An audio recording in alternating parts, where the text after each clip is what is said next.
आपके साथ भी सर कभी कोई स्कैम हुआ है या कोई बहुत बड़ा धोखा जो आप अभी तक नहीं भूलते, आपके जहन में है? 50,000 की लॉटरी लगी है। मैम स्कैम मेरे साथ मेरी बेवकूफ़ी की वजह से नहीं हुआ, जब भी हुआ है तो मेरे विश्वास करने की वजह से हुआ। जब हमने अपना सब कुछ दे दिया तो हम झूठी पेट बन जाते हैं, तो मेरे साथ वहाँ धोखे होते हैं। लेकिन हम ना ब्रांड चूज करने में बड़े हम सिलेक्टिव होते हैं। तो जब हमारे को ब्रांड की समझ नहीं आती कि इनकी सोच क्या है और ये कि इनका इच्छा क्या आगे क्या करना चाहते हैं, इनकी जब तक नीयत ठीक है तभी काम करते हैं ब्रांड। मैं आपसे जानना चाहूंगा सर, ऑरा शानदार करने के लिए क्या टिप्स? ऑरा को भी लिशकाना पड़ता है, चमकाना पड़ता है। What people should check before paying a token or advance? हम लोग भी कई बार धोखा खा जाते हैं, मतलब ये मुश्किल काम है क्योंकि कई बार क्योंकि फ्यूचर को इसको पता नहीं कि आदमी की नीयत कैसी है। तो वो बंदों का मकसद पूरा हो जाता है तो वो बंदे फिर उनकी आंखें चेंज हो जाती हैं। जैसे वो आपको देखते हैं बाद में उनको देखने का तरीका बदल जाता है।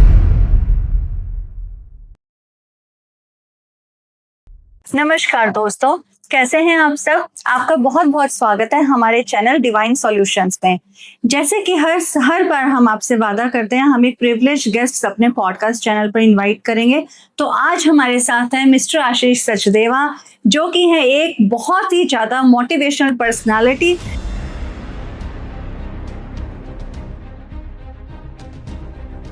Apart from many challenges in life, इन्होंने अपने लाइफ में सक्सेस की हाइट्स को चूमा है और आज हम सर से जानेंगे उनके चैलेंजेस, उनके मोटिवेशनल बैकग्राउंड एंड एवरीथिंग। तो सर मैं आपका बहुत बहुत स्वागत करती हूँ।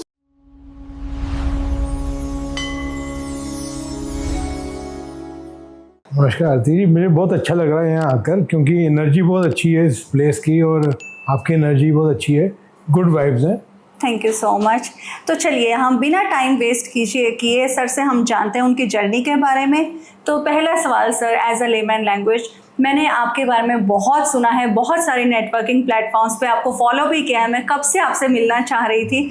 दोस्तों, आपने रियल लाइफ में हीरोज़ को तो बहुत देखा है, आज मिलना चाहेंगे रियल लाइफ हीरोज़ को। तो ये है मिस्टर आशीष सचदेवा, जो है real life hero apart from many challenges in life. आप इनकी स्टोरी सुनेंगे ना, मैंने जब स्टोरी सुनी आई वॉज मेस्मराइज्ड कि कोई इंसान इतना गुड मोटिवेटर, इतना गुड सेल्फ इंस्पिरेशन वाला पर्सन कैसे हो सकता है। तो आइए जानते हैं सर से उनकी जर्नी के बारे में।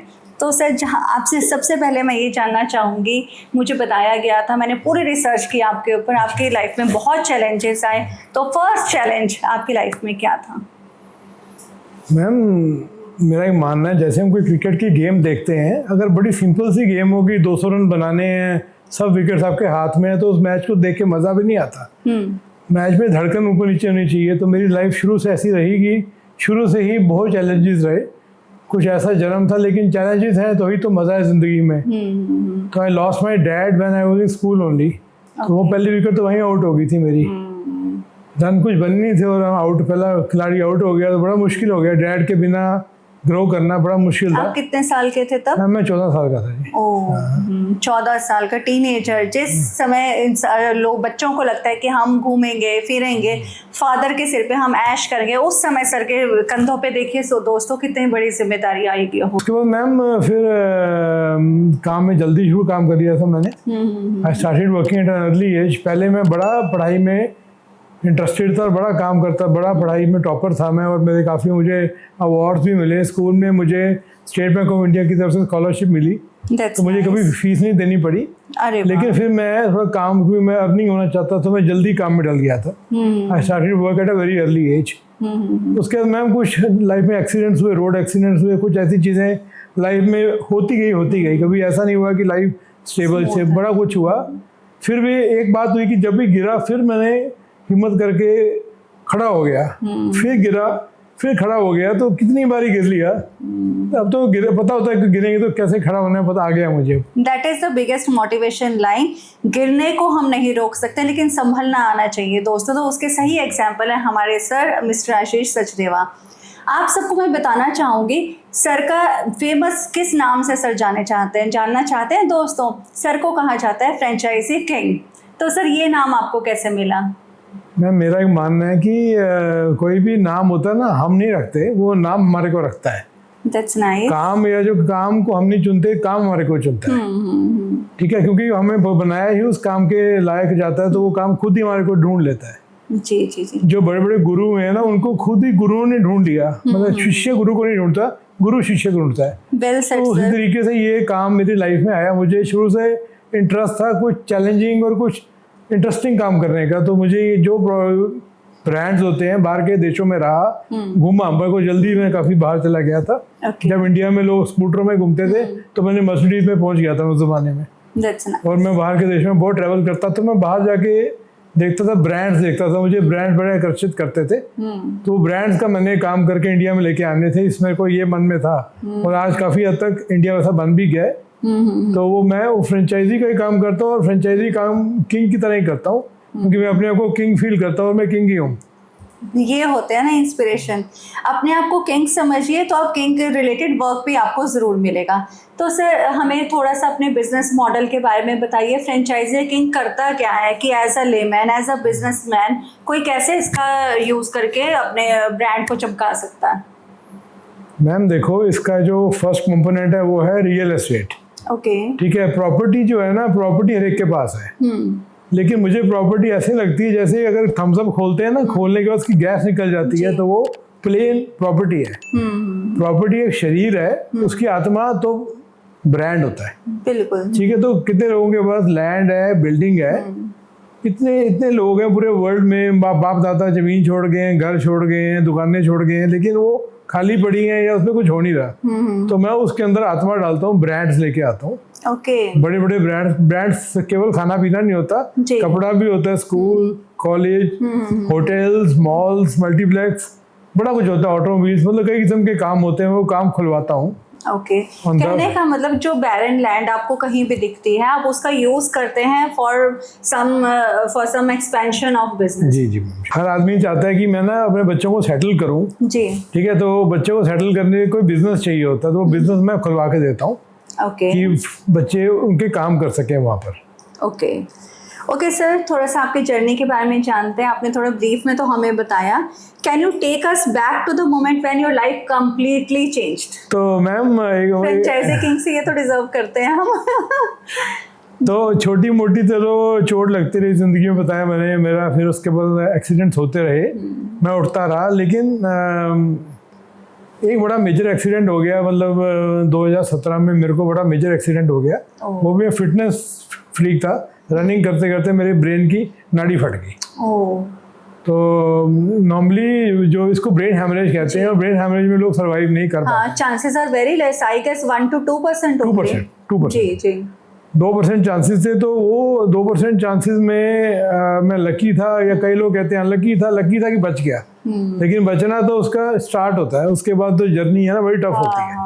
राइट। तो हर पल बहुत टफ होता है, लेकिन मजा भी है। Will power boosted you. जी मैम। तो अभी क्या है मैम कि अभी ना दुख महसूस नहीं होता। दुख तो है लेकिन महसूस नहीं होता। अभी भी मुझे आपके साथ बैठे हुए भी बहुत दुख होगा, लेकिन दुख मतलब कि अंदर से दुख फील हो रहा होगा, लेकिन वो दुख भी महसूस ही नहीं होते। मेरे को आदत पड़ गई है। Okay sir, as a layman question, जब भी हमें कोई भी प्रॉब्लम होती है, हमारे पास हमारे रिश्तेदार, हमारे फैमिली फ्रेंड्स होते हैं सपोर्ट करने के लिए, तो my question, who stood beside you when you needed support the most? Ma'am, मैंने एक तजुर्बा सीखा है इस चोट के बाद, इस जर्नी के बाद, जब जर्नी चेंज हुई, ये सीखा है कि डिनर टेबल पे या कॉफ़ी टेबल पे बैठने वाला हर आदमी आपका दोस्त नहीं होता है। ट्रू। हम कहते हैं वो तो साਡਾ दोस्त है यार, वो तो साਡਾ यार है, वो दारू पीता मेरे नाल बैठ के। सर वो दारू पीने तो मैम वो कोई भी आ जाएगा। ठीक है, बाहर आप किसी को खिलाने पिलाने लगो, बहुत लोग आएंगे, कार्ड भी देंगे, गिफ्ट भी देंगे, शगन भी देंगे, वो आपके दोस्त नहीं है। जिस दिन आप हॉस्पिटल में चले जाओगे, जो आपको मिलने है वो आपका दोस्त है। तो आपके साथ आपके फैमिली फ्रेंड्स? मैम मेरे सिस्टर वो एक डॉक्टर हैं। ठीक है, वो काफ़ी लाइक गॉड से जुड़े हुए हैं, और she has help me a lot, क्योंकि उनको नॉलेज भी थी और उनकी नीयत भी अच्छी थी। काफ़ी डॉक्टर्स तो बड़े होशियार होते हैं, लेकिन टाइम नहीं होता या इंटेंशन नहीं होती। पैसे के पीछे लगे हुए हैं। बिल्कुल। हॉस्पिटल खोलना है जी, ये करना है, मशीन देनी है। ठीक है, पैसे की रेस में मैं भी एक टाइम में होता था, लेकिन इस एक्सीडेंट ने मेरी आंखें खोल दी। तो मैं भी माया जाल में फंसा था, लेकिन माया जाल में वही बाहर निकल के देखा कि जो रियल कौन है, आपका फ्रेंड कौन है और कौन आपका फेक है। इससे मुझे पता लगा। मेरे मदर तो नेचुरली माँ में तो होती ही अपनी है, तो माँ को दुख तो होता ही है। तो माँ ने बड़ी सेवा करी, आज भी कर रही है। She is more than 80 years old। Okay मैं तो यंग ही कहूँगा, हम तो वो तो पुरानी गड्डी है, जापानी गड्डियाँ, उन्होंने कुछ नहीं होता। एज इज जस्ट अ हाँ, नंबर। जस्ट नंबर, तो वो सेवा कर रहे हैं आज भी जी। जी sir, what can you do today that seemed impossible to you earlier? Ma'am, sitting here and giving a podcast was once a very impossible looking task. There was a time I was yearning to go to a cafe. मैं सोचता था क्या मैं cafe में जा पाऊंगा कि नहीं। मैं व्हीलचेयर बाउंड था जी। Okay I was 67% disabled given by PGI, card बना था मेरा 67%। ये 2017 की बात है 17 की sir? बात है। डॉक्टर ने कहा कि भाई चल नहीं पाओगे, बड़ा मुश्किल होगा और मुश्किल रहेगा, तो व्हीलचेयर मुझे अलॉट हो रही थी। वो कहते हैं ये ले लो, जॉयस्टिक वाली व्हीलचेयर, मजे से बैठो, आगे पीछे करो। मैं कहता ये काम नहीं चाहिए अपने को। आफ्टर 9 इयर्स सर देखिए हमारे साथ कैसे खुद चल के आए, खुद ड्राइव करके आए, तो ये होती है विल पावर। मैं जिम भी जाता हूँ अरे और वाह मैं सर, फॉरेन ट्रैवल भी करता हूँ। ग्रेट। गाड़ी की रेस में मुझे कोई हरा नहीं सकता, जो कहते आपको हैं। देखकर लग ही नहीं रहा कि you faced so major issues. Sir, did you experience people treating you differently after your these issues? Ma'am, एक मेरा मानना है कि आपको सामने वाला वैसे ट्रीट करता है जैसे आप खुद की एक पहचान बनाते हो। अगर मैं अपने मन में अपनी इज्जत नहीं करता तो आप मेरी इज्जत नहीं कर सकते। ठीक है, मैं अपने मन में अपने आप को बहुत स्ट्रांग समझता हूँ। मुझे आपकी बातें एंटरप्रेन्योर से ज़्यादा स्पिरिचुअल से कनेक्टेड लग रही हैं। तो I think spiritually you are so much inclined to spirituality and astrology. What's your take on this? Ma'am, मैं ना एक परमहंस योगानंद जी गुरु हैं, उनके साथ जुड़ा हुआ हूँ। उनकी टीचिंग से मैं बहुत प्रभावित हूँ। उनके ज्ञान से मैं बड़ी हेल्प भी मुझे रिकवर करने में, क्योंकि मुझे पता लगा कि ये जो सब कुछ है, ये जो देख रहे हैं, ये नकली है। असलियत तो आत्मा और जिंदगी के बाद भी असलियत रहती है। तो मेरे को इन चीज़ों में शुरू से बहुत इंटरेस्ट रहा है, स्पिरिचुअलिटी में, कि हम हैं कौन, हमारा जन्म क्या हुआ, हमारा पर्पस क्या है इंसानियत में, किसी का दुख देखने में। मैम, जो सुख होता है ना, सुख होती माया, दुख होता है ईमानदार। मेरी बात याद रखना, दुख आपको सच्चाई दिखा देता है, सुख में आपको सच्चाई छुपा देता है। तो दुख ने मुझे सच्चाई दिखाई है। आने दोनों ये लाइफ में, दोनों आने और दोनों का मजा लेना चाहिए। गुरु जी कहते हैं आप बीच में चलो, दरमियानी रास्ता चलो, चाहे सुख आए चाहे दुख आए। सुख को बहुत ज्यादा सेलिब्रेट ना करो, दुख को बहुत ज्यादा शौक ना बनाओ। हर पल ही आपका फन होना चाहिए। तो ये चीज मैं बहुत फॉलो करता हूँ। ये प्रिंसिपल में बहुत काम की चीज है। ये ज्ञान जो है ना, ज्ञान अगर आपका बेसिक ठीक है ना, तो उसके बाद जो मर्जी करा लो। Sir, apart from your many businesses you do, you are a multitasker person. आप स्पिरिचुअलिटी के लिए या जो आपके गुरुजी हैं उनके लिए कितना टाइम और कैसे निकाल पाते हैं? मैम, ये क्वेश्चन है आपका आंसर, इसका ये क्वेश्चन मेरा भी क्वेश्चन होता था, लेकिन इसका आंसर मुझे गुरुजी ने खुद ही दिया। मेरे को लगता था, मुझे बताया भी गया था, जो गुरुजी और जो मेरे जो मित्र हैं वो कहते थे कि आप ज़्यादा देर साधना किया करो। साधना मीन्स मेडिटेशन किया करो, सत्संग किया करो, सेवा किया करो। इसको हम 3S कहते हैं या 4S होते हैं। 4S होता है स्टडीज, मतलब किताबें पढ़ो और उसके सीखो, साधना करो, मेडिटेशन करो, सत्संग करो, अच्छे लोगों के साथ बैठो, सेवा करो। तो मैंने पूछा, मैंने कहा यार मैं तो ऑलरेडी इतना कुछ करता हूँ, मेरे पास तो खाना खाने का टाइम नहीं होता, मैं कहाँ से करूँगा इतना कुछ। तो इसका मैं काफ़ी देर आंसर सोचता रहा, मुझे आंसर मिला नहीं। एक दिन मुझे ये रात को जब मैं बैठ के ऐसे लेट के मेडिटेशन नहीं होती, बंदा गुम होके बैठा होता है, सोच रहा होता है। तब मुझे ख्याल आया कि कई तो कुछ इवेंट्स ऐसे हुए कि गुरुजी ने कहा भाई जो तू काम कर रहा है ना, वो काम सेवा का काम है। वो काम ही ऐसे कर कि जैसे तू सत्संग कर रहा है, जैसे तू साधना कर रहा है। अपने काम को ही जरिया बना मेरी सेवा करने का। तो मैं अपना हर काम, अपनी हर सांस में सत्संग करता हूँ। अपनी हर बात में आपको मेरी बातों में सत्संग लग रहा होगा। जी जी। ठीक है, हर बात में मैं साधना करता हूँ। मैं अभी भी एक सुचेत बैठा हूँ। मैं किसी पार्टी में दारू या बियर नहीं पीता, मैं कॉफी पीता हूँ। जहाँ लोग दारू पी रहे होते हैं, मैं कॉफी पी के उनको घर छोड़ के आता हूँ, क्योंकि पुलिस का नाका लगा होता है। तो अपनी हर जिंदगी, हर सांस ही अपनी एक सेवा है, सत्संग है।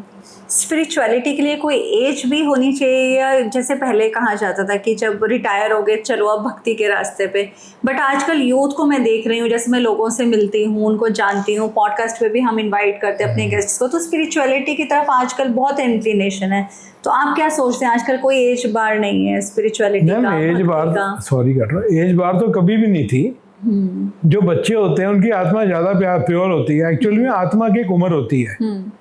आत्मा शरीर बदलती रहती है और आत्मा की एक उम्र होती है। कई बार बुजुर्ग आत्मा भी बच्चे में आ जाती है और कई बार बच्चे की आत्मा भी बुजुर्ग में आती है। कई बुजुर्ग भी बच्चों की तरह बिहेव करते हैं, लेकिन कई बच्चे भी गुरुओं की तरह बातें करते हैं। एग्जैक्टली। तो एज का कोई इसमें नहीं है, जितनी जल्दी हो सके आपको करनी चाहिए, क्योंकि कल का कोई भरोसा नहीं, कोई काम कभी कल पे नहीं छोड़ना चाहिए, मेरा ये मानना है।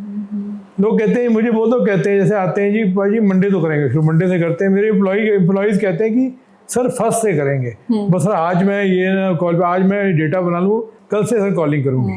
मैं कहता हूँ कल पे क्यों बात छोड़ते हो, आज से क्यों नहीं? होली के बाद करते हैं, रक्षाबंधन के बाद करते हैं। मैं रक्षाबंधन बीच में आ जाएगा ना, करो तो जो करना होता है आज करो। ये रियल की बात करो, वो मुहावरा नहीं कि काल करो तो आज करो, रियल में अभी करो। जो करना है राइट नाउ शुरू करो, बीच में जो आएगा सीखते जाएंगे, सीखने के बाद नहीं करना, रास्ते में सीखेंगे। तो सर से दो बातों को तो हमें बहुत अच्छे से सर ने एक्सप्लेन किया। पहली ये, अपने काम को ही साधना मानकर कीजिए, मेडिटेशन जो भी काम करें ईमानदारी से कीजिए, वही आपकी साधना, वही आपकी मेडिटेशन है। और दूसरा काम, जो भी काम आप प्रोलॉन्ग के हिसाब से करना चाह रहे हैं, प्रोक्रेस्टिनेशन जिसको बोला जाता है, वो नहीं कीजिए। जो काम करना है अभी कीजिए, राइट नाउ। सर का जो टैगलाइन है, डू इट राइट नाउ। मेरा वैसे में डू इट राइट नाउ नहीं है, एक बड़ी मशहूर कंपनी का डू इट नाउ है। अच्छा, जस्ट डू इट है, जस्ट डू इट किसी का है, मेरा नहीं है। मैंने भी कहीं सुना है। मेरा do it just do it नहीं है, मेरा है डू इट राइट। मेरा स्लोगन डू इट राइट मैंने खुद बनाया है, मुझे पीछे से आया था, मैंने डू इट राइट बनाया। डू इट राइट मीन्स कि सही करो, जस्ट डू इट नहीं, करो भी सही करो अभी, लेकिन करो सही तरीके से करो। मेरा तरीका सही होना चाहिए, गलत इंटेंशन से ना करो और सही तरीके से काम करो। हाँ, करो भी अभी करो। जस्ट डू इट भी नहीं, डू इट नाउ बेटर है कि डू इट नाउ, अभी करो। पर सही बिजनेस में तो कहा जाता है थोड़ी सी डिप्लोमेसी, मैनिपुलेशंस करनी पड़ती है टू सेटिस्फाई द क्लाइंट्स और टू एनहांस योर बिजनेस। तो उसमें आप कैसे करते हैं? मैम डिपेंड करता है बिजनेस में। जैसे मेरा रियल एस्टेट और ब्रांड्स का बिजनेस है जी, ठीक है। इन बिजनेसेस में बड़ी हेरा फेरी, बड़ी मैनिपुलेशंस, 100 तरह के गंदे लोग, रात को दारू पार्टियां, वो बहुत तरह की लाइफ है, लेकिन मैं वो लाइफ में ज़्यादा मिक्सअप नहीं होता। और मैं फालतू की बात किसी से करता ना, मुझे किसी को हैंकी वैंकी काम करने की आदत है। तो मैं बड़े ऑर्गेनाइज तरीके से डेटा के बेस पे रिटर्न में काम करता हूँ, ना ही मैं नेगोशिएट करता हूँ ना कुछ करता हूँ। ये बात है कि कहा जाता है कि आप गंजे को कंघी बेचो। बड़ा मशहूर है कि गंजे को कंघी बेचने वाला सेल्समैन होता है जी। मैं सेल्स का मास्टर हूँ, मैंने बाहर के देशों से सेल्स सीखी है। मैं कहता हूँ सेल्स में आपको ह्यूमन नेचर को समझना ज़्यादा जरूरी है। ये नहीं कि गंजे को कंघी दो तो गंजे को दवाई दो कि उसके बाल उग जाए, ठीक है। गंजे को उसकी दवाई दो, कंघी उसको दो जिसके बाल लंबे हैं, उसको कंघी चाहिए उसको दो। मतलब सही बंदे को सही चीज़ दो। सही चीज़ बेचना ही सेल्स है। जिसको जरूरत नहीं है वो ना वो बेचना सेल्स नहीं है। तो मैनिपुलेशन नहीं करनी। वर्दी पीपल को राइट प्रोडक्ट सेल करना ही सेल्स है, according to our franchisee king. Okay sir, how did you get started in the property business? First deal आपकी कब हुई? प्रॉपर्टी बिजनेस में आए कैसे? क्योंकि इसमें तो बहुत धुरंधर है ट्राई सिटी में, तो आपका फर्स्ट स्टेप कैसे आया यहाँ पर? मैम ये ना एक्चुअली शुरू से ही है। मेरे dad divisional town planner Punjab थे। ओके। तो मतलब वो रियल एस्टेट आर्किटेक्चर का ही काम है। तो इसने मुझे ढूंढा, मैंने इसको नहीं ढूंढा।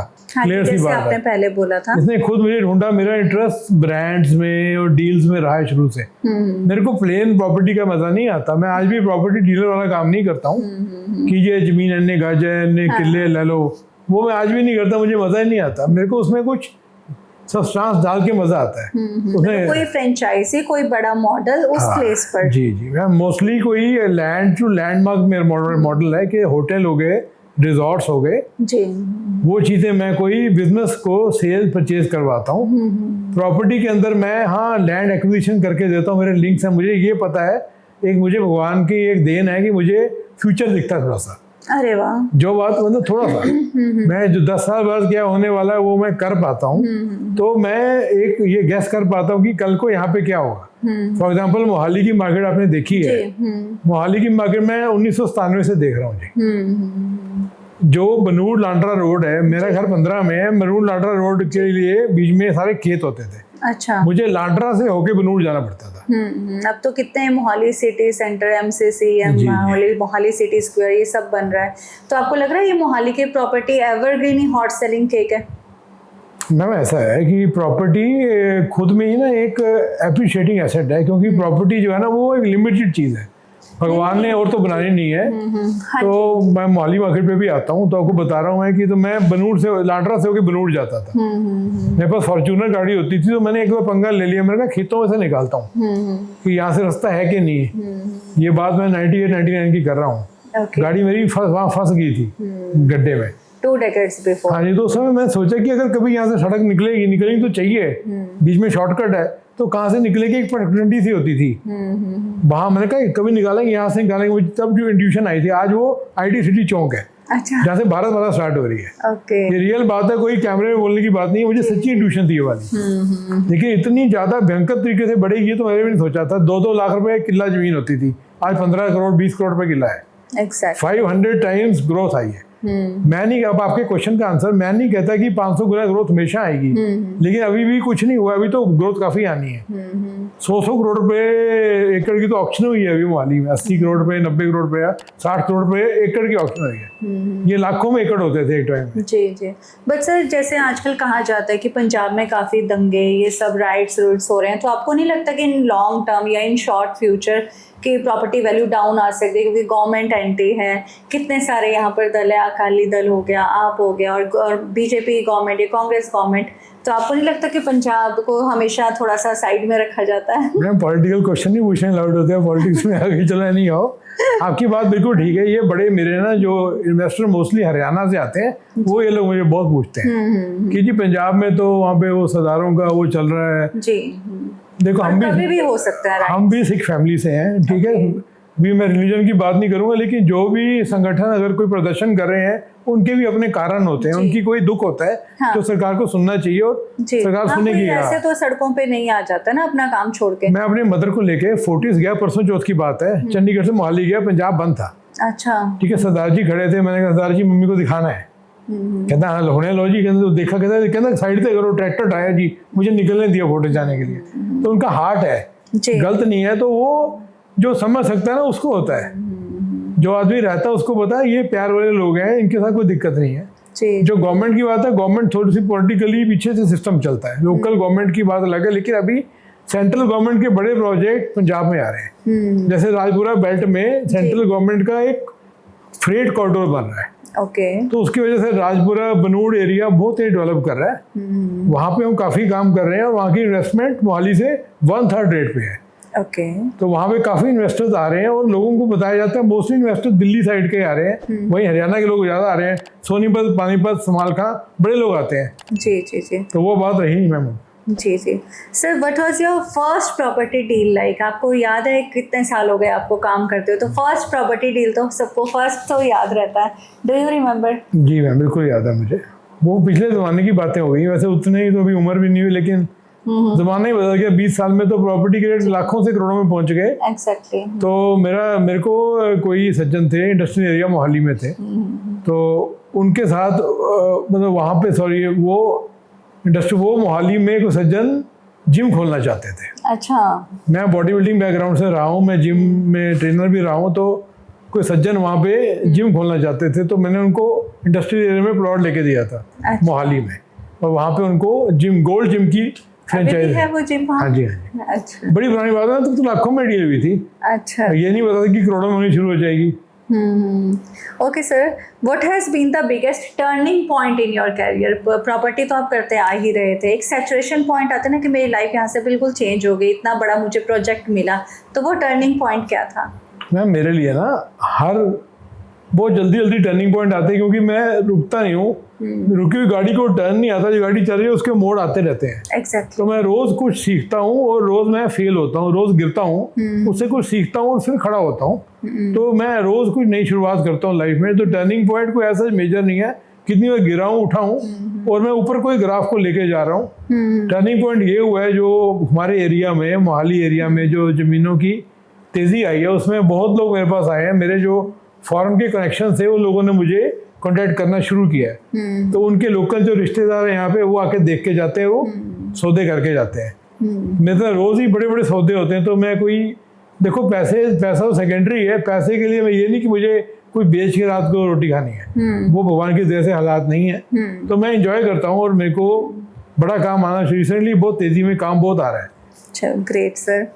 Sir what type of properties are in the highest demand right now, commercial और रेजिडेंशियल, जिनकी highest demand in the tricity I am asking? Ma'am commercial जो है ना उसकी डिमांड अलग होती है, रेजिडेंशियल की अलग होती है। जो तो लोग मोटे इन्वेस्टर हैं, ज़्यादा पैसे हैं, वो कमर्शियल में पैसा लगाते हैं, और कमर्शियल लॉन्ग टर्म इन्वेस्टमेंट होती है। कोई कहता है, मेरा क्वेश्चन ये था कि रेसिडेंस के लिए तो सबको घर चाहिए ही चाहिए, अपार्ट फ्रॉम दैट अगर किसी के पास से 1 2 4 5 CR हैं तो उनको कहाँ इन्वेस्ट करना चाहिए, रेजिडेंशियल एरिया में और कमर्शियल में? मैम इसमें क्या होता है, इसमें पोर्टफोलियो बनता है। अभी आप मुझे बोल रहे हो कि बंदे को लात में दर्द हो रहा है, उसको कौन सी दवाई खानी चाहिए, तो उसमें बंदे का एक्सरे होता है लात का, उसकी MRI होती है, उसके बाद देख के बताया जाता है कि यहाँ पे किस वजह से ये दर्द हो रही है, उसके बाद दवाई दी जाती है। तो बंदे की इंटरेस्ट क्या है, वो जो 4-5 करोड़ लेकर आया है उसकी वजह क्या है, वो करना क्या चाहता है, क्या वो यहाँ पे रहना चाहता है, क्या वो कोई कारोबार खोलना चाहता है, क्या केवल वो पैसा इन्वेस्ट करना चाहता है। जी जी। उस हिसाब से हम उसे 1 घंटा बैठते हैं, बात समझते हैं, उस हिसाब से गाइड करते हैं कि आपको क्या करना चाहिए। तो अभी ऐसा कोई बिना देखे समझे बात नहीं बता सकते कि क्या करना चाहिए। Okay, what are the biggest mistakes people make when buying property? तो मैम मेरा मानना है कि जो उस फील्ड का प्रोफेशनल है उसको मिलना चाहिए। आपकी कार पंचर होगी तो मैकेनिक के पास जाना है, उसमें जज साहब कुछ नहीं कर सकते। ठीक है, वो अपनी लाइन में मुकदमा हो गया तो he is the best person. लेकिन प्रॉपर्टी आप एक प्रोफेशनल आदमी को मिलें जिसका तजुर्बा है और जिसकी रेपुटेशन अच्छी है, जो सच्चा सुच्चा आदमी जिसने पहले कुछ किया है काम, बाकी में रेपुटेशन अच्छी है, वहां से आप पूछ के काम करें। तो हमारे पास लोग रिपीट में आते हैं, जिसने एक बार देख लिया वो आके फिर दोबारा लेके जाता है। जिसकी जेब में पैसा नहीं भी होता वो उसके पैसे भी आ जाते हैं।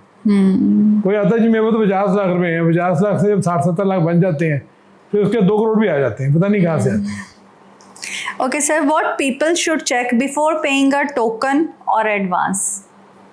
मतलब फर्स्ट थिंग जैसे हम टोकन देने लगे तो मतलब एज अ लेमन कैसे पता चले कि ये ऑथराइज्ड है, लीगल है, इलीगल है? ये मतलब रियल्टर को कैसे आप जज कर सकते हो ही इज जेन्युइन और नॉट? बहुत मुश्किल है। हम लोग भी कई बार धोखा खा जाते हैं, मतलब ये मुश्किल काम है, क्योंकि कई बार फ्यूचर को इसको पता नहीं कि आदमी की नीयत कैसी है। तो don't go by the word of mouth, go by the paper. आजकल जितने भी प्रॉपर्टीज हैं, जितने भी अपार्टमेंट्स हैं, बिल्डिंग्स हैं, सारे रेरा अप्रूव्ड। तो रेरा अप्रूव्ड का मतलब कि सारे ही लीगल हैं, सारे ही ऑथराइज्ड है, या इसमें भी कुछ हो सकता है? रेरा का मतलब रियल एस्टेट रेगुलेशन एक्ट होता है। तो रेरा में जो उसके नॉर्म्स को फुलफिल करता है वो उसको रेरा नंबर मिल जाता है। अभी आपको ड्राइविंग लाइसेंस मिल गया, जरूरी नहीं कि आप गाड़ी बहुत अच्छी चलाओगे, एक्सीडेंट फिर भी हो सकता है। ठीक है, तो RERA is not the only thing. बहुत लोग आपकी बात ठीक है, बड़े लोग कहते हैं रेरा वाली प्रॉपर्टी लेनी। हाँ जी, हाँ, बड़ा कॉमन है ये। लेकिन जरूरी नहीं कि रेरा वाली प्रॉपर्टी लेनी है, आपको प्रॉपर्टी वो लेनी है जिसके बैकग्राउंड, बंदे के बैकग्राउंड अच्छा है और जिसका connectivity, location, amenities, facilities, pricing सब मिला के अच्छा है। तो सबसे पहले जो आपने पूछा कि क्या जानने से पहले क्या करना चाहिए, जी exactly. आपको उसकी ना एक लीगल एंड टेक्निकल सर्वे करना चाहिए चीज का। या फिर हम ये देख सकते हैं कि उस बिल्डर या उस रियल्टर ने पहले कितने प्रोजेक्ट्स डिलीवर किए हैं, है ना?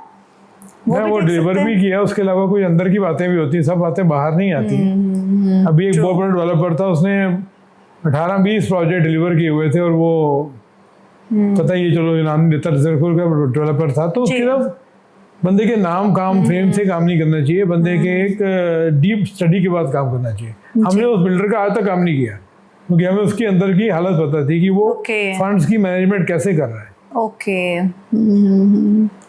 Okay sir, this is, you can say this is a personal question.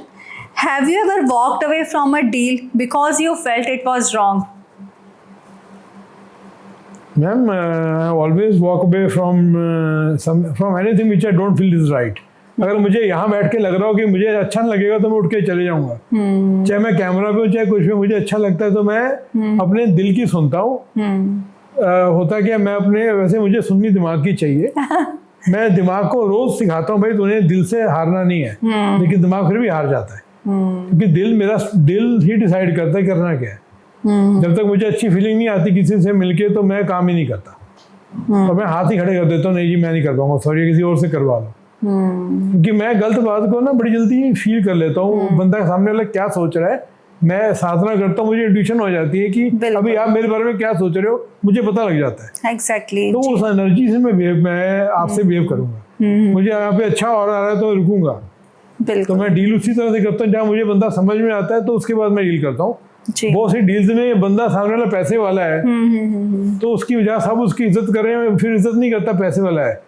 अभी मैं एक ऑर्गेनाइजेशन में जाता हूँ, वहाँ ना कुछ बड़े अमीर लोगों को वो उस ऑर्गेनाइजेशन का हेड बना देते हैं, और वो जो मर्जी बोलते रहते हैं, उनकी मैं इज्जत नहीं करता। लेकिन वहाँ जो लोग छोटे काम करते हैं, सो कॉल छोटे काम करते हैं, वो मेरे ज़्यादा अच्छे दोस्त हैं। तो मैं इज्जत आदमी के अंदर की ओहदे की करते हैं, बाहर के ओहदे की नहीं करता। What is the biggest deal you have ever closed? Ma'am question तो पर्सनल, लेकिन मेरा जो टारगेट था ना, मैं वो टारगेट को आज से 15 साल पहले अचीव कर गया था। 15 साल पहले ना मेरे मन में टारगेट था कि मैं 100 करोड़ तक पहुंचूं। 100 CR हाँ जी जी। लेकिन वो मतलब वहाँ तक in terms of my net worth में पहुंच गया था 15 साल पहले ही जी।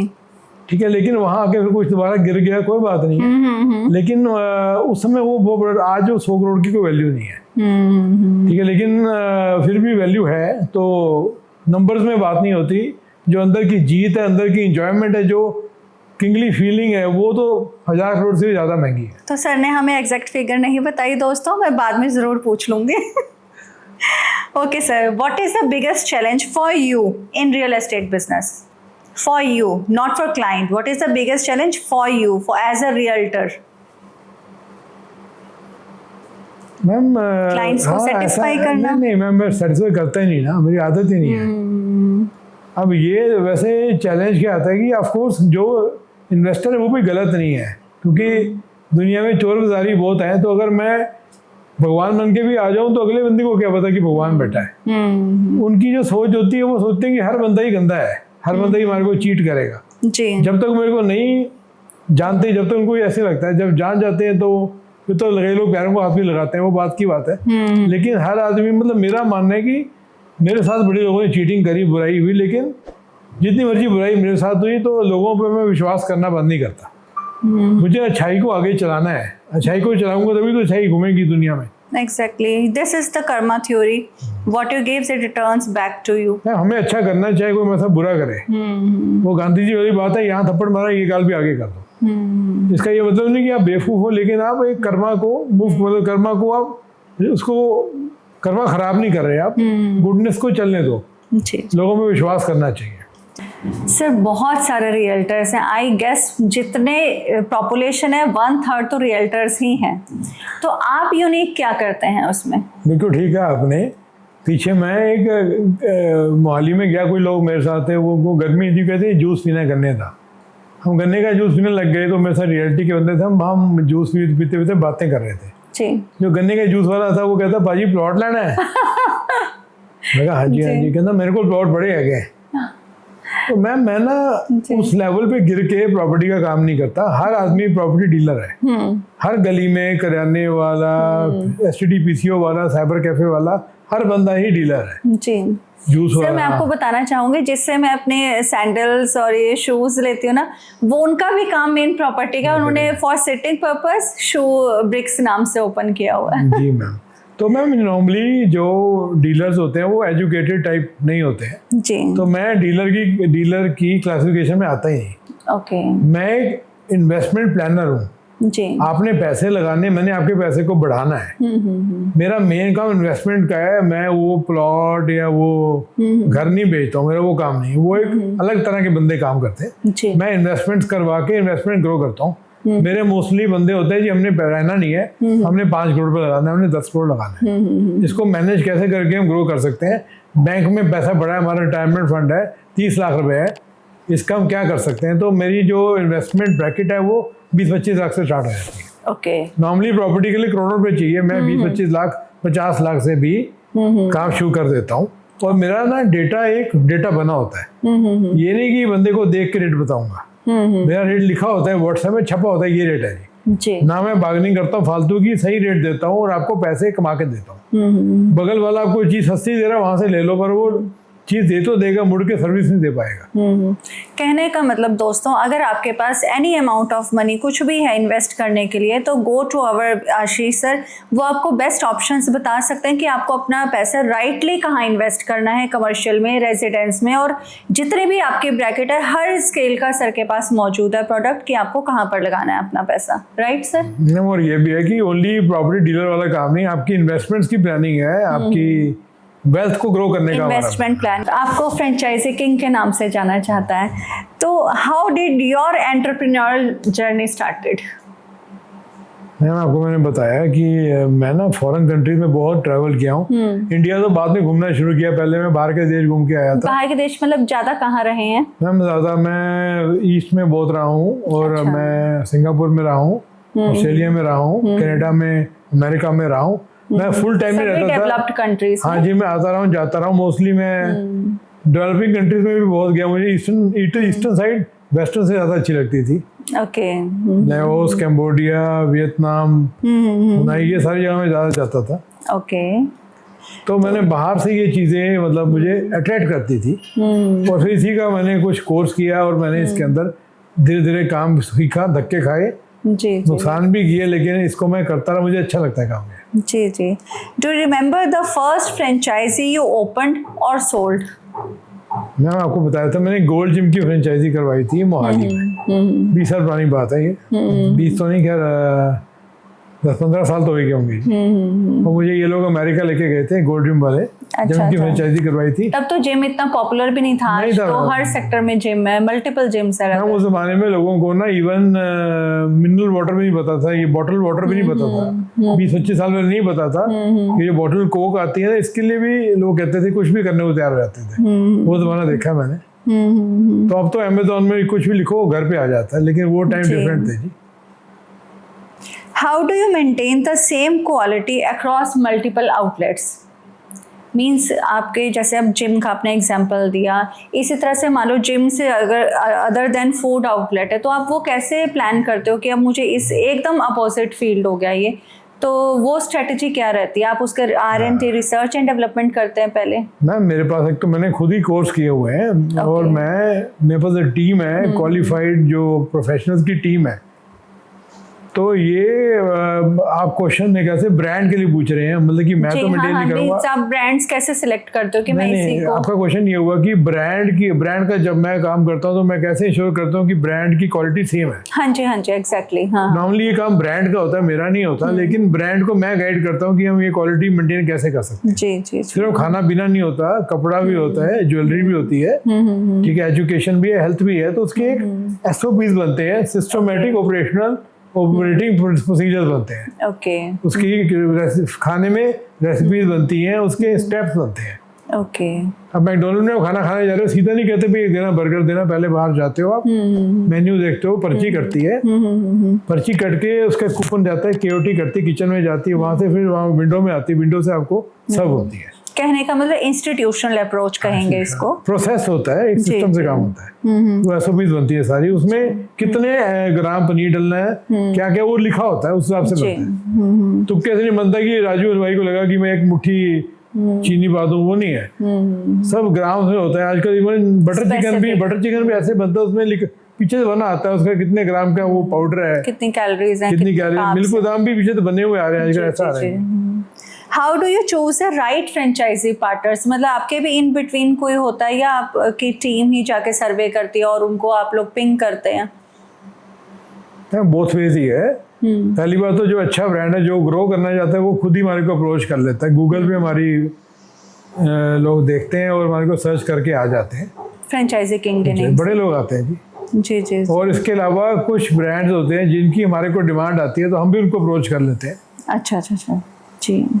लेकिन हम ना ब्रांड चूज करने में बड़े हम सिलेक्टिव होते हैं। चूजिंग हम हर बंदे का काम नहीं करते। जब हमारे को ब्रांड की समझ नहीं आती कि इनकी सोच क्या है और ये इनका इच्छा क्या, आगे क्या करना चाहते हैं, इनकी जब तक नीयत ठीक है तभी काम करते हैं ब्रांड की। जब हमें ब्रांड के मॉडल समझ में आते हैं तो हम उसका काम करते हैं। जी। आप सर व्हील चेयर से निकले हैं, आपने अपने आप को इतना फिर भी मेंटेन किया हुआ है, फिजिकली फिट हैं आप, तो आपकी एनर्जी हमेशा हाई रहती है। तो इसको हाई रखने के लिए आप क्या करते हैं और क्या कभी आपको इससे कोई नुकसान भी हुआ है? मैम आपके क्वेश्चन के 2 पार्ट्स हैं।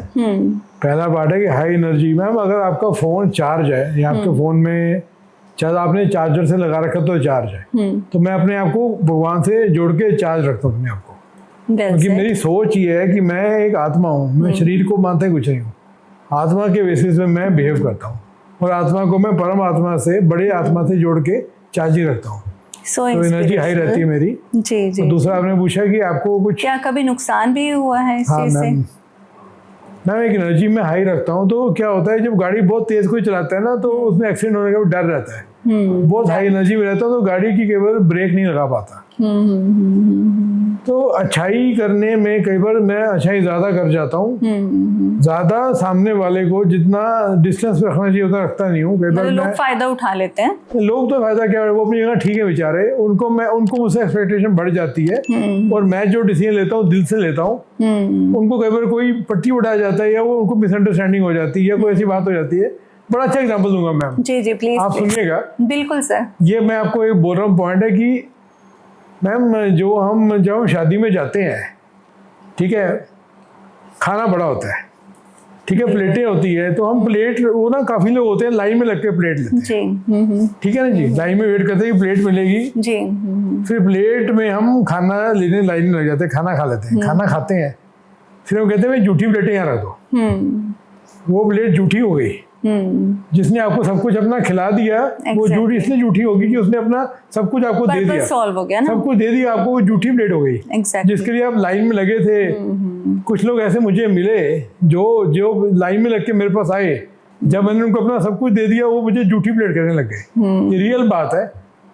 तो कुछ लोग थे, अभी मैं यहाँ पे किसी का नाम नहीं लूंगा, तो आप उन लोगों के साथ आपका बिहेवियर चेंज हो जाता है? नहीं। इसमें मैं आपको एक शेयर सुनाऊंगा। मुझे कल मेरे एक फ्रेंड है, एक फ्रेंड है विवेक जी, उन्होंने कहा है कि कमजोर थोड़ी हूँ जो बदुआ दूंगा तुझे, कमजोर थोड़ी हूँ जो बदुआ दूंगा तुझे, जा खुदा तुझे तेरे जैसों से बचाए। मोटी मोटी चेन पहनते सोने की, लेकिन वो मर्सिडीज में घूमते, लेकिन ऐसी फ्रॉडी करने से अच्छा ऑल्टो में घूमो पर अच्छे काम करो। आपके साथ भी सर कभी कोई स्कैम हुआ है या कोई बहुत बड़ा धोखा जो आप अभी तक नहीं भूलते, आपके जहन में है, in both your business models? Ma'am scam मेरे साथ मेरी बेवकूफ़ी की वजह से नहीं हुआ। जब भी हुआ है तो मेरे विश्वास करने की वजह से हुआ है, क्योंकि मैं काफ़ी ज़्यादा होमवर्क करके काम करता हूँ। तो कभी ऐसा नहीं हुआ कि मैं उसमें मैंने कोई बुद्धिमती नहीं दिखाई, ऐसा नहीं हुआ। लेकिन मैंने विश्वास किया, कुछ लोगों से रिटर्न में काम नहीं किया। एक दो लोगों की ज़मीनों पे मैंने पैसे लगा दिए। मैंने लोन लेकर पैसे लगा दिए, प्रोजेक्ट खड़े कर दिए, ठीक है। लेकिन जब वो बंदों का मकसद पूरा हो जाता है तो वो बंदे फिर उनकी आंखें चेंज हो जाती हैं। जैसे वो आपको देखते हैं, बाद में उनको देखने का तरीका बदल जाता है। जब हमने अपना सब कुछ दे दिया तो हम झूठी पेट बन जाते हैं। तो मेरे साथ वहाँ धोखे हुए हैं, क्योंकि मैंने एक तो रिटर्न में कोई बात नहीं करी और मैंने फिर जब बात बिगड़ गई तभी उनको छोड़ दिया कि भाई तेरे को भगवान देखेगा, मैं कुछ नहीं करूंगा तेरा। तो मैं बदले में नहीं, मैंने बोला बदला लेने में नहीं अपना टाइम वेस्ट करता। मैं दूसरे बंदे पे विश्वास करता हूँ, मैं फिर भी इंसानियत पे विश्वास रखता हूँ। सर आप हमारे क्लाइंट्स को क्या मैसेज देना चाहेंगे जिनके पास जिनको फाइनेंशियल लॉस हुआ है या जिनकी लाइफ में बहुत चैलेंजेस और लॉसेस हुए हैं, उनको आप क्या मैसेज देना चाहेंगे? क्योंकि आपने खुद इतना कुछ फेस किया, आप गिर के उठे हैं कितनी बार, तो what would you like to give advice to our? बिल्कुल मैम, ऐसा टाइम आया, देखो 2 चीज़ें हैं, वैसे तो 7-8 पहलू हैं ज़िंदगी के, ठीक है। आपकी हेल्थ है, वेल्थ है, फैमिली है, आपकी फ्रेंड सर्कल है, आपकी पढ़ाई है, आपकी स्पिरिचुअलिटी है, आपके सोशल सर्कल है। 7-8 पहलू होते हैं लाइफ के, लेकिन जो मेन 2 पहलू होते हैं वो हेल्थ और वेल्थ होती है। अगर ये 2 पहलू आपके खराब हो जाए तो बड़ा मुश्किल होता है। मेरी हेल्थ भी खराब हो गई और मेरी वेल्थ भी चली गई, एक ही टाइम पे दोनों चीजें हुई। चाइना ने भी अटैक कर दिया, पाकिस्तान ने भी एक ही टाइम पे अटैक कर दिया, ठीक है। तो बड़ी मुश्किल होती है ऐसे टाइम पे, आदमी कहता है कि क्या करूं, क्योंकि आपको खुद ही अपनी हेल्थ को फाइट करना है, खुद ही उसको वेल्थ से फाइनेंस करना है। उधर से हर आदमी आपको आपके मौके का फायदा उठाने के लिए आता है। हेल्प करने वाले बंदे बहुत कम आते हैं। तो आपको भी ऐसी सिचुएशन लाइफ में कभी आ जाए तो आपने अपनी हिम्मत नहीं छोड़नी, आपने भगवान पे हमेशा विश्वास रखना है भगवान की बात कोई थ्योरेटिकल बात नहीं है, भगवान सच्ची में होते हैं और आपको एक अंदर से विश्वास होना चाहिए कि मैं इसको फाइट कर पाऊंगा। तो आप कुछ मेडिटेशन सीखें जी। और मेहनत भी करें, गिव अप ना करें, जो लोगों से मिलें, अपने आप को एक कमरे में ना बंद करें, लोगों से मिलें, लोगों की सलाह लें और जो बेस्ट सलाह लगे उस पर आप एक्ट करें जी। कम से कम। ठीक है, 7-8 घंटे या 6-7 घंटे सोना है वो सोएं, उसके बाद ज़्यादा देर जाग के काम करें। मैम मैं जिंदगी में उस टाइम जब बहुत प्रॉब्लम थी, मैं रात को 8 बजे सो जाता था और 2 बजे उठ जाता था। बड़े बड़े सन्यासी 4 बजे उठते, मैं 2 बजे उठता था जी। उसको मैं 2 AM क्लब कहता हूँ। 2 से लेकर सुबह 9 बजे तक मैं 7 घंटे एक्स्ट्रा काम करता था, फिर 10 बजे से दिन शुरू होता था। 2 से 9 7 घंटे मैं एक्स्ट्रा लीड करता था। 2 दिन हो गए एक दिन में। तो ज्यादा मेहनत करनी चाहिए और सही काम करना, भगवान पे विश्वास करना है। मैं दोबारा उठ गया। जी जी, आपकी पूरी कन्वर्सेशन में मैं देख पा रही हूँ हर चीज़ स्पिरिचुअलिटी पे आकर रुक जाती है। तो जब भी किसी को भी फाइनेंशियल या हेल्थ वाइज लॉस हो तो स्पिरिचुअलिटी का सहारा ज़रूर लें, वही आपको हेल्प करेगी, जैसे कि सर ने भी हमें गाइड किया। और मेहनत भी करें। हाँ, मेहनत भी ज़रूर करें। भगवान उन्हीं की हेल्प करते हैं जो खुद मेहनत करते हैं। बिल्कुल सर। अब मैं बुलाना चाहूँगी हमारे चैनल के producer director doctor Virendra Sahni, जो एक एस्ट्रोलॉजर हैं, और वो अब सर से जानेंगे उनका टेक एस्ट्रोलॉजी में, और सर जैसे गिरे उठे जो भी उनकी लाइफ की जर्नी थी, सर उसके ऊपर अपना लाइट शेड करेंगे। तो over to you doctor Virendra Sahni. सबसे पहले दोस्तों तहे दिल से शुक्रिया आरती मैम का, जिन्होंने मुझे इंट्रोड्यूस किया, और उससे भी ज़्यादा सर आपका हमारे चैनल पे बहुत बहुत वेलकम। मैं दूर बैठा आपका पूरा पॉडकास्ट सुन रहा था सर, लेकिन मुझसे रहा नहीं गया। ये स्क्रिप्टेड नहीं था कि मुझे बीच में आना था, लेकिन मैं स्पेशल आया हूँ सर आपके लिए। और दोस्तों मैं बताना चाहूँगा, बहुत कम लोग ऐसे होते हैं जिनकी जर्नी से इतने लोग इंस्पायर हो सकते हैं कि कोई हद ही नहीं। बीइंग एन एस्ट्रोलॉजर मेरे पास डेली ऐसे लोग आते हैं सर कि उनको लगता है कि इसके बाद मंजिल है ही नहीं, ज़िंदगी का अंत आ गया है। मैं उन्हें यही समझाता हूँ दोस्तों, उससे पहले भी बहुत लोग आपकी तरह इस लेवल पे आए हैं कि आगे ज़िंदगी की राह दिखती ही नहीं। फिर कमाल होता है, भगवान उसे रास्ता दिखाता है, हर कल का सवेरा होता है। और दोस्तों एक बात कहना चाहूँगा सर, वक्त अच्छा हो या बुरा बदलता जरूर है, तो वेट हमें करनी चाहिए। सर मैं आपसे पर्सनली बहुत इंप्रेस हूँ, ऐसा मैं आपको बहुत बार कह चुका हूँ और खुलेआम मैं चैनल पे भी कह रहा हूँ। सर को मैं बहुत टाइम से जानता हूँ। जब मुझे ये पहली बार मिले थे, कुछ लोग होते हैं ना सर कि जिनके एंटर करते ही ओरा, मतलब एक लुक्स अलग बात है सर, ओरा जिसका शानदार होता है, जिनके साथ आप घंटों बिता सकते हैं, वो सर आप हैं। मैं आपसे जानना चाहूँगा सर, ओरा शानदार करने के लिए क्या टिप्स हैं जो मैं अपने क्लाइंट्स को भी देना चाहूँगा? सर पहली बात तो आपके मुँह से ये बातें सुन के तो मैं उड़ जाऊँगा, इसको गाड़ी चला के नहीं जाऊँगा, उड़ के जाऊँगा घर पे, क्योंकि आपके मुँह से सुनी बातें बहुत अच्छी लगती हैं। आपको जब भी मैं मिलता हूँ मेरा दिन ही अच्छा जाता है। धन्यवाद सर। आपको जब मिलता हूँ तो मेरे दिल की फीलिंग ही चेंज हो जाती है, क्योंकि आप ऐसी बातें बताते हैं, ऐसी उम्मीद ज़िंदगी में रहती है कि बंदा में पॉजिटिव हुई, उसके और भी ज़्यादा पॉजिटिव हो जाता है। और दोस्तों ये स्क्रिप्टेड नहीं है, आपस में तारीफ करना है, दोनों के दिल से निकल रही हैं बातें। तो सर थोड़े से टिप्स हमारे यूजर्स के लिए। स्क्रिप्टेड तो मैं कभी भी कुछ भी नहीं करता लाइफ में, ठीक है, जो करता हूँ मैं कोई बताए तभी कहता हूँ वहाँ पे बात करना मेरे से। जी सर, मज़ा नहीं आता सर। मूवी की कहानी पहले सुन लो, फिर क्या मजा। बिल्कुल ठीक सर। ऑरा जो है ना, ऑरा को भी लिशकाना पड़ता है, चमकाना पड़ता है। बाहर से हम लोग सब नहाते धोते हैं, परफ्यूम लगाते हैं, वो तो हम भी लगाते हैं, लेकिन अंदर के ऑरा को चमकाने के लिए सर आदमी जो है ना बहुत मैला है, हर आदमी बहुत मैला है, और हर आदमी ने इतने पाप किए होते हैं कि उसको शर्मिंदगी होती है, तो उसको बैठ के देखने का टाइम नहीं मिलता, वो आगे से आगे पाप करी जा रहा है। मुझे वो टाइम कुदरती भगवान ने दे दिया कि मैं बैठ के सोच पाया कि क्या क्या मैल कहाँ पर है, तो मैं देख पाया, तो एक एक करके मैं मैल को मिटाता चला गया। अभी भी सर पूरी मैल नहीं उतरी है, अभी भी गलतियाँ होती हैं, लेकिन मैं वो मैल को मिटाना चाहता हूँ, मेरा मतलब वो है सर। बिल्कुल। तो और चमकेगा ही, जब मैं मेहनत करूँ चमकेगा। बिल्कुल सर, बिल्कुल वेल सेड सर। और दोस्तों मैं कहना चाहूँगा कि वाईफाई सिग्नल को सर एज्यूम कीजिए, ये समझिए कि यूनिवर्स आपको देने पे सबको बराबर यूनिवर्स दे रहा है सर। जैसे वाईफाई सिग्नल इस रूम में पूरा है, लेकिन क्या पता आपके मोबाइल डिवाइस में वायरस हो, लेकिन और आप वाईफाई को कोसने लग जाते हैं कि एयरटेल बेकार है, फलाना नेटवर्क बेकार है। नहीं दोस्तों, सबसे पहले अपने मोबाइल को क्लीन कीजिएगा, जैसे कि सर ने अभी बताया अपने ऑरा को क्लीन करने की टेक्निक। सर मैं आपसे पर्सनली ये जानना चाहता हूँ, एस्ट्रोलॉजर बहुत लोग कहीं ना कहीं चाहे छुपकर चाहे ओपनली एस्ट्रोलॉजी को मानते जरूर हैं, मानते हैं या ये कह लीजिए अजमाते जरूर हैं। सर कैसे पहचान करें कि इसी एस्ट्रोलॉजर पे जाना चाहिए? और काउंटर क्वेश्चन मेरा भी आपसे है सर, हम जैसे रियल एस्टेट में तन मन धन की कमाई लगा देते हैं कई बार, कैसे पहचान करें कि सामने वाला पर्सन आपको सही गाइडेंस दे रहा है या वो अपने कमीशन के चक्कर में हमें कोई माल बेच रहा। तो सर इन दोनों बातों का मैं आपसे आंसर चाहूँगा। सर ये तो आपने सिक्सर मार दिया आते, अब क्या करूँ सर, बिग बॉस का तो बनता ही है। आपका क्वेश्चन जो है बिल्कुल जायज़ है। जो सर बाहर से देखने में अंदर की चीज़ ना दिखती है, अंदर की बात तो अंदर वाला ही जान सकता है। हर आदमी मेडिटेशन या रेकी नहीं करता। मैं तो आपको पहचान गया था, लेकिन हर आदमी पहचान नहीं पाएगा। बिल्कुल सर, ट्रू। ठीक है, तो बाहर से क्या है कि बाहर से देखने में हर आदमी को लगता है कि जी मार्केट में चीटिंग है। लोग मेरे पास भी आके यही बोलते हैं कि बड़ा धोखे बड़े मार्केट में। मैंने कहा भाई आप पॉजिटिव बात करो, धोखे की बात ना करो। अच्छे लोग भी तो है ना, अच्छी चीज़ें भी हैं। हम बुराई देखते हैं, अच्छाई देखते नहीं है। अब मेरे एक लड़की रखी है, उसको मैं टेली कॉलिंग देता हूँ। वो आती, मैंने कहा हाँ जी क्या बना? सर इसने फ़ोन नहीं उठाया, इसने ये कर दिया वो कर दिया। मैंने कहा कोई अच्छा तो हुआ होगा? कहती इसने किया। मैंने पहले वो बताओ, पहले अच्छी बात बताओ ना। आप नेगेटिव बात ही सोचते हो। बिल्कुल सर। कुछ तो अच्छाई भी हर आदमी में होती है, तो अच्छाई ढूंढो तो अच्छाई मिलती है। अच्छे कस्टमर भी होते हैं और अच्छे कस्टमर ढूंढ लेते हैं। जैसे मैंने आपको ढूंढ लिया जी, मैं कस्टमर नहीं हूँ आपका, मैं भाई हूँ। आपको मैंने ढूंढ लिया क्योंकि आप मेरे काम आओगे। आप मेरे से कुछ मुझे लूटने नहीं आए, मेरे की मदद करने आए हो। वैसे ही मैं प्रॉपर्टी में लोगों की मदद करने आया हूँ, मैं किसी को लूटने नहीं आया। मैं आपके एक पर्पज़ को सॉल्व करने आया हूँ। सर ऐसे ऐसे बंदे आए जो बसों में सर ट्रैवल करके कामों पे जाते थे 3-3 घंटे दूर। उनको यहाँ पे उनको ऐसे भगवान ने मेरे थ्रू कोई ऐसी उनको रोजगार दे दी कि वो लोग सर ऑडियो में घूमते हैं। बिल्कुल बिल्कुल। तो मेरे अंदर कुछ था तो मैंने आगे दिया ना सर, मैंने अपने पास नहीं रोका।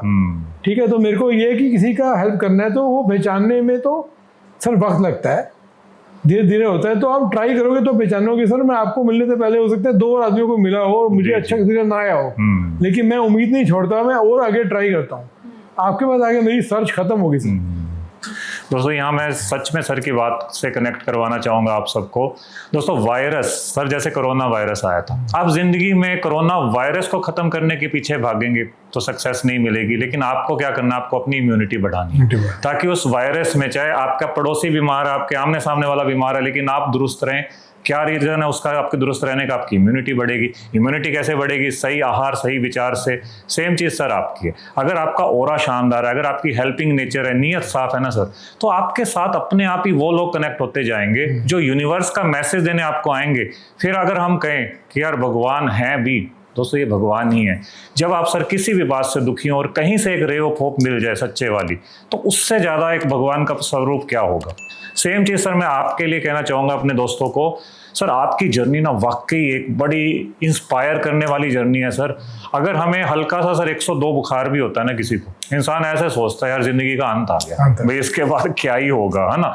उस सब पर्सन हमें जो भी हेल्दी है ना, वो ऐसे लग रहे होते हैं यार कितना लकी है। लेकिन सर आप उस स्टेज से उठे हो, और उस स्टेज से उठने से पहले आपने जो रॉयल जिंदगी जी है, ऐश किया पूरे जीवन में, अच्छे से जिया, और उसके बाद ट्विस्ट आना लाइफ में सर। आपको सलाम है सर, आपकी ऊर्जा बनी रहे। और सर एक बहुत अच्छे फैमिली मैन है अपनी मदर के लिए, जो श्रवण कुमार हो सकते हैं, तो वो हमारे आशीष सर हैं दोस्तों। तो ऐसे लोग बहुत ही कम मिलते हैं। तो मैं तहे दिल से कहना चाहूँगा, इट्स नॉट प्रमोशन, लेकिन अगर कोई आपकी रियल एस्टेट की क्वेरी है, गो टू मिस्टर आशीष। अगर आप अपनी फ्रेंचाइजी को, अपने बिजनेस को नया रंग देना चाहते हैं, गो टू मिस्टर आशीष। और अगर एक अच्छा दोस्त बनाना चाहते हैं, go to mister Ashish. Sir thank you. इसके अलावा भी अगर किसी को कोई लाइफ में प्रॉब्लम है, कोई आदमी बिजनेस करना चाहता है, सीखना चाहता है, पैसा नहीं है आपकी जेब में, लेकिन आप कुछ ज़िंदगी में गिर गए हो, आपको कोई हेल्प नहीं मिल रही, तो आप मुझे ज़रूर कॉन्टैक्ट करें और मैं आपकी हेल्प करूँगा। मैं आपको व्यापार में भी हेल्प कर सकता हूँ। आपको ऐसा, मैं पैसा तो नहीं कह रहा हूँ कि पैसा दूंगा आपको, लेकिन आपको मौका दे सकता हूँ काम करने का। जिसको आप ढूंढ रहे हो, आपको मैं वो काम दे सकता हूँ जिससे आप अपने कॉन्टेक्ट के थ्रू पैसा कमा सकते। बिल्कुल सर, बिल्कुल। तो दोस्तों बहुत अच्छा ये पॉडकास्ट जाएगा और बहुत प्यार की उम्मीद है हमें आपसे, जैसे आप पहले भी देते आए हैं। इसी शुभकामनाओं के साथ कि हम सब सर इस यूनिवर्स में बड़े अच्छे सोल बनकर रहें। और हर पर्सन को मेरा एक ही पैगाम है, अपनी नीयत साफ रखिएगा, सब कुछ अच्छा अपने आप होगा। भगवान आप सबकी यात्रा मंगल में करे। सर दिल से धन्यवाद आपका हमारे इस चैनल पे आने के लिए। और अगर दोस्तों आपने इस पॉडकास्ट को बहुत प्यार दिया, तो सर को हम बार बार बुलाएंगे, इनका पीछा नहीं छोड़ेंगे। सर हम भी आते रहेंगे, हम भी ठीक हैं sir. Thank you so much. God bless you दोस्तों। जय माता दी।